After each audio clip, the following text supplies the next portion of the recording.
Olá pessoal, tudo bem? É um prazer novamente estar com vocês para mais uma videoaula, né? Hoje a gente vai abordar a teoria do orbital molecular. Vocês já devem ter visto no fascículo, né, os conceitos sobre ligações químicas. Vocês viram lá que as ligações químicas elas podem ser iônicas, covalentes ou ligações metálicas. Foi visto também lá quais as diferenças, né, entre esses tipos de ligações químicas. E para a aula de hoje, nós vamos aprofundar um pouco mais esses conceitos, né, e sobre ligações químicas e teoria do orbital molecular. Então a gente vai ver nessa aula orbitais moleculares, alguns diagramas de energia, né, configurações eletrônicas e propriedades moleculares. Pois bem, quando a gente fala em orbitais moleculares, é uma teoria moderna sobre ligações químicas, porque alguns aspectos sobre como os átomos se ligam não podem ser explicados por estruturas de Lewis, nem pela teoria da repulsão dos elétrons da camada de valência, e nem pela hibridização. Então, assim, a teoria do orbital molecular vem para complementar os conhecimentos sobre ligações químicas e também aprofundar. Então, algumas propriedades, por exemplo, que os átomos têm em atrair campos magnéticos ou de emitir cores, né, ou comprimentos de onda, né, altos, né, não podem ser explicados, né, pelas teorias convencionais de ligações químicas. Então, para estas moléculas, como por exemplo o beta-caroteno, usamos a teoria do orbital molecular. Do mesmo modo que nos átomos os elétrons são encontrados em orbitais atômicos, nas moléculas os orbitais são encontrados nos orbitais moleculares. Então essa historinha começa mais ou menos assim. A gente tem uma orbital atômica, quando um átomo se liga através dessa orbital atômica com outro átomo, formam-se então as chamadas orbitais moleculares. E essas orbitais moleculares, cada uma contém um máximo de 2 elétrons, né? Vocês viram isso aí lá no princípio da exclusão de Pauli. Cada orbital comporta no máximo 2 elétrons e de spins opostos. Tem energias definidas lá da teoria atômica de Bohr, a gente viu na unidade 1, né, que essas energias são definidas, né? A gente tem aqueles pacotes de energia. E um elétron pode perder ou ganhar energia e saltar para um nível mais energético, para um nível menos energético. Se ele perde energia, ele vai saltar de um nível mais energético para um nível menos energético. Se ele ganha energia, ele vai saltar de um nível menos energético para um nível mais energético. Bom, e aí essas orbitais, como a gente viu também, podem ser visualizados com diagramas de contorno. A gente viu lá a forma das orbitais do tipo S, são formas, né, esféricas. A gente viu também o formato das orbitais do tipo P, que é um duplo ovoide ou helicoidal. Bom, estão associados como uma molécula como um todo. Essas orbitais moleculares estão associadas com uma molécula. Por exemplo, quando a gente fala a molécula do gás hidrogênio, quando 2 orbitais atômicas se superpõem, né, vão se formar, né, 2 orbitais moleculares. Então, novamente falando dessa molécula do hidrogênio, eu tenho aqui uma orbital atômica de um átomo de hidrogênio, vai se juntar com outra orbital atômica, e aí vai resultar 2 orbitais moleculares para o gás hidrogênio. Um tem densidade eletrônica entre os núcleos, né? Se tem densidade eletrônica entre os núcleos, a gente chama esse orbital de orbital molecular ligante. Um vai ter baixa densidade eletrônica entre os núcleos, a gente chama de orbital molecular antiligante. Essas orbitais moleculares resultantes de orbitais S são orbitais moleculares do tipo sigma. Vamos relembrar lá na química geral 1, a gente tem 2 tipos de ligação. Quando eu tenho somente ligações simples, essa ligação é chamada de ligação simples ou sigma. Se eu tenho uma ligação dupla, uma das ligações vai ser sigma e a outra ligação vai ser do tipo π. Então essa ligação sigma, ela resulta de uma interpenetração de orbitais no mesmo eixo, né? enquanto que a ligação π é aquela resultante da interpenetração de orbitais em eixos paralelos. Bom, então a orbital molecular ligante, consequentemente, tem energia mais baixa do que a orbital molecular antiligante. Então, toda vez que vocês olharem um asterisco em cima da ligação π, esse asterisco significa dizer que essa orbital molecular é uma orbital molecular antiligante. Como é que isso funciona? Então, tem as orbitais atômicas dos átomos de hidrogênio que vão se ligar para formar a molécula do H2. Então, a gente tem aqui uma orbital molecular ligante, não é isso? Bastante densidade eletrônica, né? Energia menor. E a orbital molecular antiligante. Você pode perceber que entre os núcleos tem baixa densidade eletrônica, maior energia. Então, essas orbitais aqui são orbitais, né, atômicas antiligantes. São orbitais de maior energia. Bom, então um diagrama de orbital molecular mostra exatamente isso, pessoal. As energias e os elétrons em um orbital. O número total de elétrons em todos os átomos são colocados nos orbitais moleculares. Começando pela energia mais baixa, que seria o orbital 1s, né?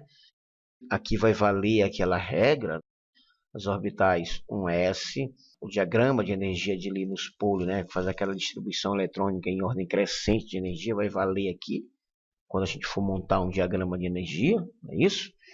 Então, a orbital molecular de energia mais baixa, né, é 1s, né, sigma 1s, terminando quando se acabam os elétrons. Então, no caso do átomo de hidrogênio, eu tenho aqui um elétron, no outro átomo de hidrogênio eu tenho um outro elétron, e aí o que vai acontecer? Eu tenho a formação da molécula do H2. Eu tenho aqui um orbital ligante, né, sigma 1s, né, 1s2, formou uma orbital, uma molécula do H2. Mas eu tenho também um orbital 1s vazio, né, antiligante. Já para o átomo de hélio, né, como é que seria uma molécula de He2?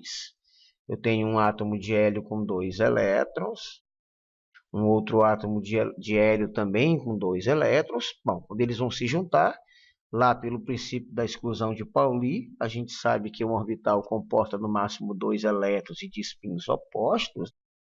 Então, eu vou juntar um elétron de um dos átomos do hélio com outro elétron do outro átomo de hélio, formando a molécula do E2.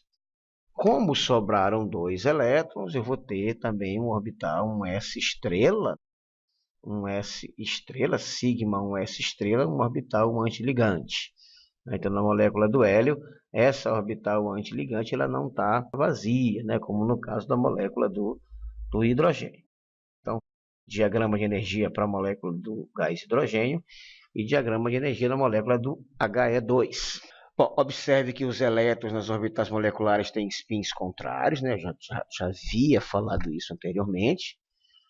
O H2 tem 2 elétrons ligantes, o He2 tem 2 elétrons ligantes e 2 elétrons antiligantes. Esses elétrons antiligantes aqui, né, são aqueles elétrons de maior energia. Bom, agora a gente vai falar de ordem da ligação. A ordem de ligação. Então, definimos a ordem de ligação como metade, né, do número de elétrons ligantes menos o número de elétrons antiligantes. Não é isso? Então, em via de regra, a ordem de ligação vai ser igual a 1 para uma ligação simples. Se eu tiver uma dupla ligação, a ordem de ligação é 2. Se eu tiver uma tripla ligação, a ordem de ligação é 3. Então, são possíveis ordens de ligação fracionadas. E aí a gente extrapola para o número inteiro, né, mais próximo dessa fração. Então, por exemplo, para o H2, a ordem de ligação seria 1 dividido por 2 vezes 2 menos 1. Então, aí daria quanto? Daria meio. Então, consequentemente, o H2 tem uma ligação simples, né? Porque o meio a gente extrapola para 1. Então, a molécula do H2, esses átomos de hidrogênio vão se ligar através de ligações simples, não é isso? Bom, já com as moléculas diatômicas do segundo período, né, a gente pode olhar para essas moléculas homonucleares, como por exemplo o Li2, o Be2 e o P2. As orbitais atômicas combinam-se de acordo com as seguintes regras. Número de orbitais moleculares vai ser igual ao número de orbitais atômicas. Geralmente isso acontece. Os orbitais atômicos de energia similar vão se combinar. À medida que aumenta a superposição, diminui a energia do orbital molecular. Como o Pauli falou, cada orbital tem no máximo 2 elétrons. E aí, na regra de Rand, né, que é a regra da máxima multiplicidade, para orbitais degenerados, cada orbital molecular é inicialmente ocupado por um elétron. É isso? Vamos ver isso aqui um pouquinho melhor aqui. Vamos pegar aqui o Li2 e o Be2. Então, cada orbital S se combina com outra orbital S para fornecer uma orbital molecular 1s e um S, sigma 1s e sigma estrela 1s. Então tá aqui, ó. O lítio, né, exatamente como aconteceu ali com o hélio, vai se juntar aqui um elétron de um átomo de lítio com outro elétron do outro átomo de lítio, vai formar uma orbital sigma 1s ligante, e aí vai formar também um outro elétron desse átomo de lítio com outro elétron desse átomo de lítio, vai formar uma orbital sigma antiligante 1s, não é isso? Para a orbital 2s, que aí a gente está falando agora de átomo do segundo período, eu vou ter um elétron 2s1 de um dos átomos de lítio com um outro elétron 2s1 do outro átomo de lítio, formando uma orbital sigma 2s ligante. Desta feita, esse orbital sigma estrela 2s não possui elétrons, não é isso? Essa orbital antiligante não possui elétron. Então, esse seria o diagrama de energia para uma molécula do Li2. Então, ambos os quais estão ocupados, já que o lítio e o berílio têm configurações eletrônicas com S2.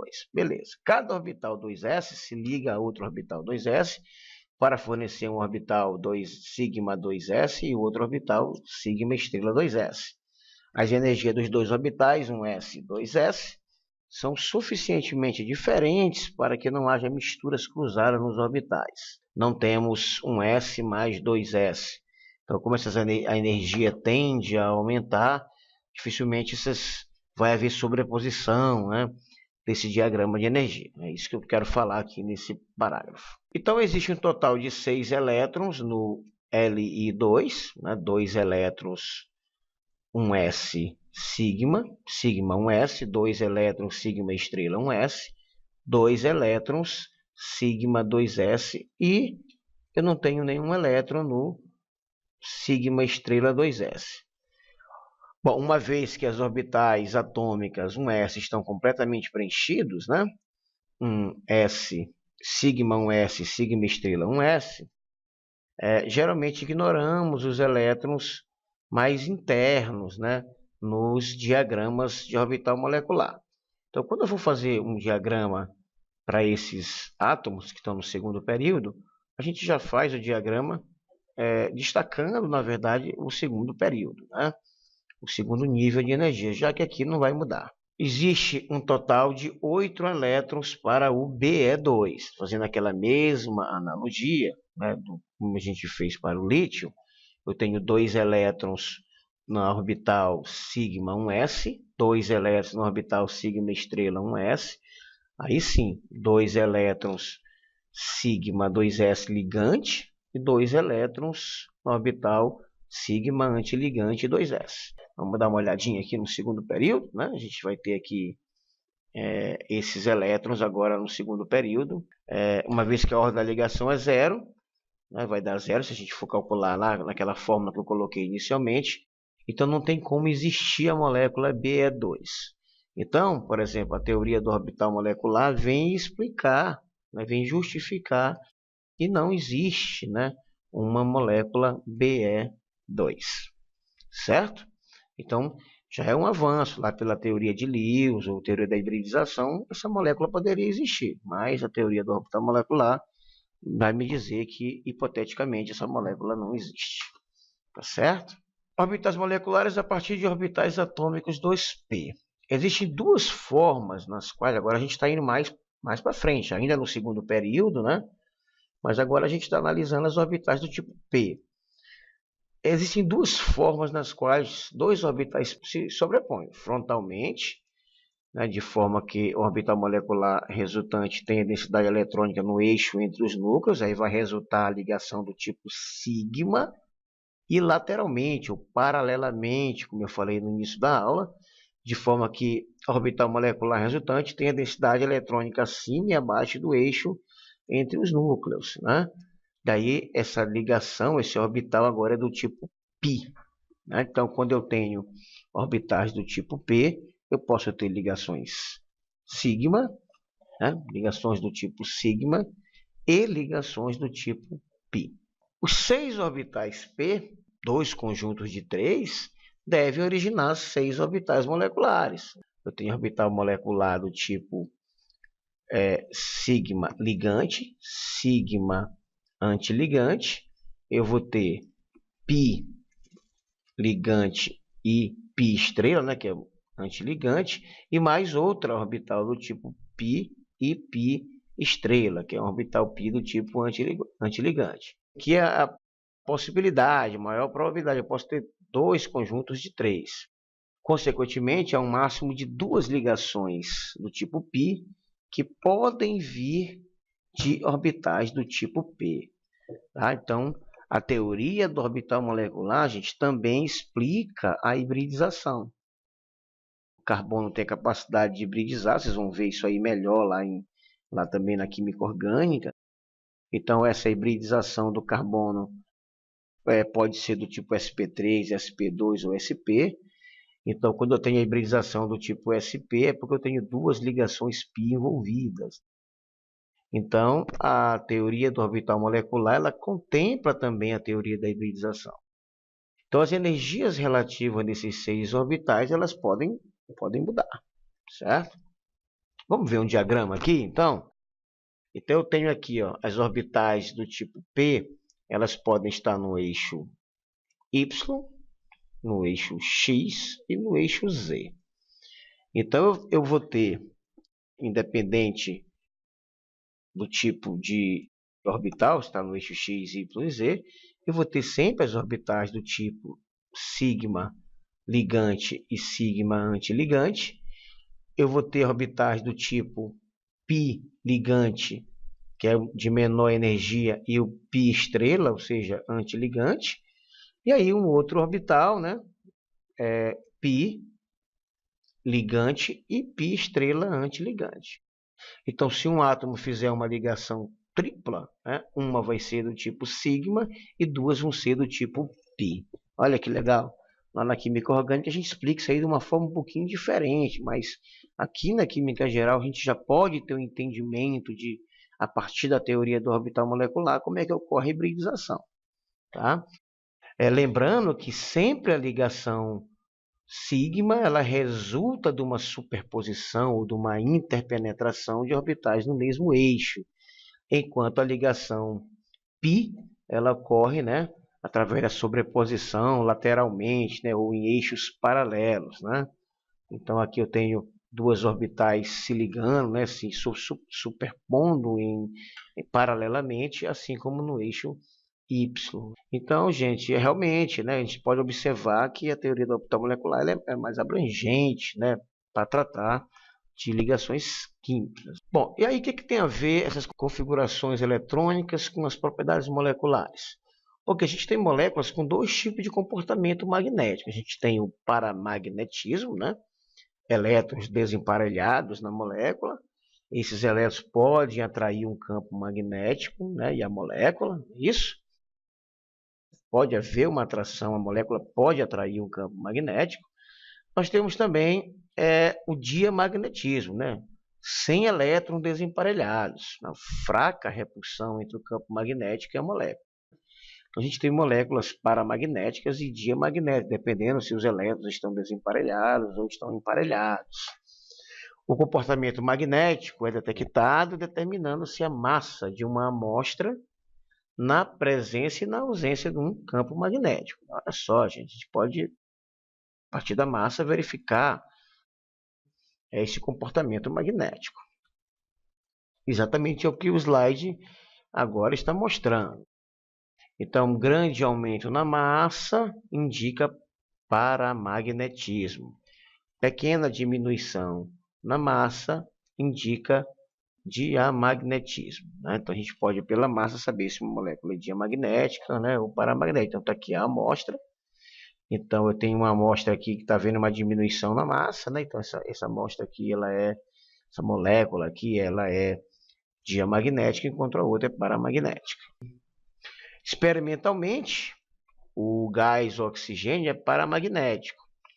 A estrutura de Lewis para o O2 não mostra elétrons desemparelhados. Olha que interessante. Mas, no diagrama de orbital molecular para o O2, mostra 2 elétrons desemparelhados no orbital π estrela, 2p. Então, olha só, esses 2 elétrons aqui desemparelhados é que vão conferir ao gás oxigênio um paramagnetismo, o que pela teoria de Lewis, isso não seria possível, né, comprovar esse paramagnetismo. Mais uma vez, mostra que a teoria do orbital molecular leva em consideração esses aspectos relevantes que nas outras teorias não são levados. Então, experimentalmente, O2, né, a molécula do gás oxigênio, tem uma curta distância de ligação, cerca de 1,21 angstrom, e alta energia de entalpia, cerca de 495 kJ por mol. Isso sugere uma ligação dupla. Pouca distância, né? E aí sugere-se, né, que, na verdade, a molécula do O2 estão ligadas a partir de uma ligação dupla, né? Bom, e aí, ó, observando aqui com um pouco mais de detalhe as orbitais, o diagrama de energia para o gás oxigênio, né? Então, tenho aqui um átomo de oxigênio com 6 elétrons na última camada, com um outro átomo de oxigênio também com os mesmos 6 elétrons. E aí, eu tenho a formação de orbital do tipo sigma 2p ligante. E aí eu tenho as orbitais também π ligantes. E aí eu vou ter as orbitais π estrela, né, antiligantes e sigma antiligante. Então, esses 2 elétronzinhos aqui desemparelhados justificam o fato do gás oxigênio ser paramagnético, né? Ou seja, ser atraído por um campo magnético. E aí, se a gente for lá na ordem da ligação, a gente vai encontrar 2. Opa, sugere o quê? Uma dupla ligação. Aí está em inglês, né? Double bond significa dupla ligação, e bond order é ordem de ligação. Esse slidezinho eu peguei no material aí que estava em inglês, acabei não traduzindo, mas tudo certo. Então, o interessante da teoria do orbital molecular é que ela não anula as outras teorias, ela complementa, ela mostra que é possível comprovar algumas propriedades das moléculas através da teoria do orbital molecular. Então, as referências aí do nosso curso, temos aí o Marran, o Russell, o Liguanotto, o Atkins. Como referência complementar, temos o Brad, o Brown e o fascículo de Química Geral do outro, professor Marcelo Moizinho Oliveira. Eu agradeço a atenção de todos, leiam lá o fascículo, façam os exercícios e estamos aí no nosso fórum de discussão para tirar eventuais dúvidas, não deixem de participar. A participação de vocês é extremamente importante para que a gente possa sanar essas dúvidas que porventura podem ocorrer. Tá? Um grande abraço a todos e até o nosso próximo encontro.